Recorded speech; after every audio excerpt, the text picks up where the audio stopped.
Good afternoon, Knights. Thanks for joining us. I'm Julianne Amaya, and today is Monday, March 30th, 2021. Here's your nightly news update. The volleyball team closed out its regular season with another series sweep over the weekend, this time in a War on I-4 victory over USF. The Knights handled the horns of the Bulls, winning all 3 sets on Friday and Saturday night. Anne-Marie Watson led the Knights' offensive attack with 21 kills in the series. McKenna Melville also contributed with 18 kills in the series. The Knights finish out the regular season with a record of 14-1 and with a perfect conference record of 8-0. We've been on the razor's edge for 13 months. And to see this team stand tall at the end, I could not be more proud.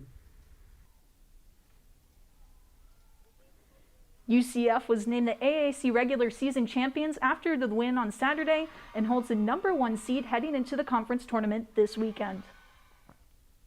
The Knights will face off against Tulane in the conference semifinals on Friday at 2 p.m. in Cincinnati. UCF men's baseball returns to action tonight against the Jacksonville University Dolphins. The Knights come into this game with a 10-13 record, looking to bounce back from a tough series against Troy last weekend, going 1-2. They currently rank 7th in the conference, but are only a half game behind the 5th-ranked Memphis Tigers. Jacksonville comes into this game with a 5-15 record, looking to snap a 5-game losing streak. The game will be at John Julianne Park at 6 p.m. UCF Cares has kicked off Safe Night Week 2021 with a week-long scavenger hunt.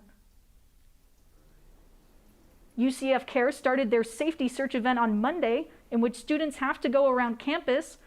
Students will have to travel to 4 different locations looking for clues. Once students are done, they will have to go back to Student Care Services, and prizes will be waiting for them when they get back. Gabby Dixon, the event coordinator, said the purpose is to show the resources offered across campus. And we all go through different points in our lives, so we all need a little help sometimes. So we want to make sure you know what those different options are to be able to get you that assistance, or explore those different areas of yourself. Because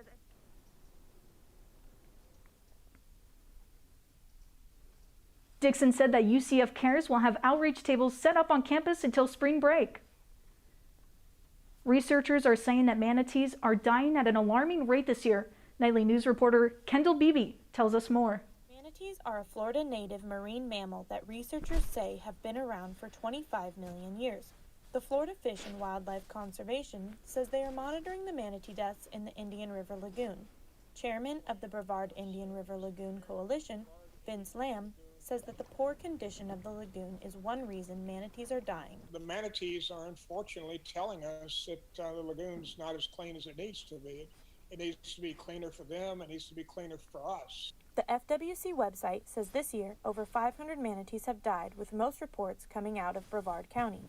Manatees are drawn to Brevard in the winter because of the power plants that warm the water. Researchers say that manatees do not have enough seagrass to eat due to algae blooms here in the Indian River Lagoon, where just in 2021 there have been over 170 manatee deaths. Researchers say that manatees teach their calves where to go for food and refuge. This gets passed on from generation to generation, which is why Brevard remains popular. Director of UCF Coastal, Graham Worthy, has worked with manatees for over 30 years. He says that manatees have faced extremely harsh conditions this year. So you've got all these different factors coming together, and they've just gotten hit by a perfect storm of not enough food, cold temperatures, just a poor environment. Researchers say that the damage to the Indian River Lagoon will take years to repair, but with the water temperatures warming, the death rate should slow down. In Orlando, Kendall Beebe, UCF Nightly News. For more information about manatees and what is being done, visit the FWC website at myfwc.com. Nightly News will keep you updated. The Undemocratic Socialists of America at UCF held a clothing drive for trans, non-conforming, non-binary students yesterday at the UCF Arboretum. Nightly News reporter Tania Sims tells us more about the event. Shopping for gender-affirming clothing can be very difficult for some students, but YDSA is hoping to change that with their clothing drive for trans, gender non-conforming, and non-binary students. The drive is being held at the UCF Arboretum and runs from 12 to 4 p.m. Students can look through the different clothing options and choose the ones that best fit them. We decided to have a clothing drive, completely free, completely accessible to everybody, to celebrate and to raise awareness and to have a day of visibility, which is completely deserved.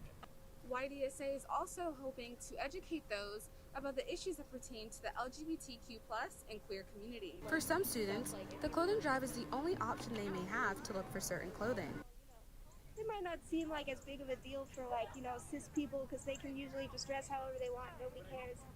But, it means a lot to us. So, support your local trans clothing drive if you can. Know that.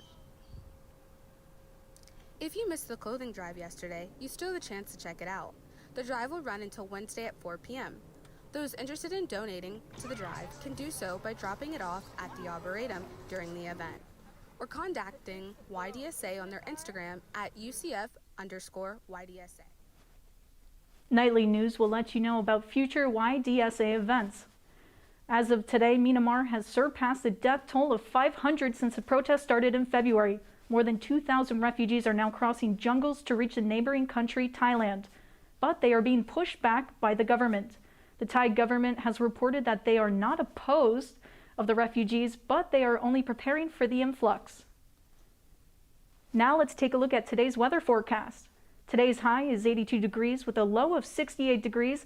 It's looking like partly cloudy skies, but there is a 50% chance of rain this afternoon. You may want to have your umbrella handy. Tomorrow is looking like a 60% chance of rain with scattered thunderstorms throughout the day. Along with the rain will be the heat with a high of 88 degrees. That's all the time we have for now. Make sure to keep up with all that's happening throughout the week by following us on Instagram at UCF Knightly News. And check back here tomorrow for another Nightly News update. I'm Julianne Amaya. Thanks for watching and have a great day.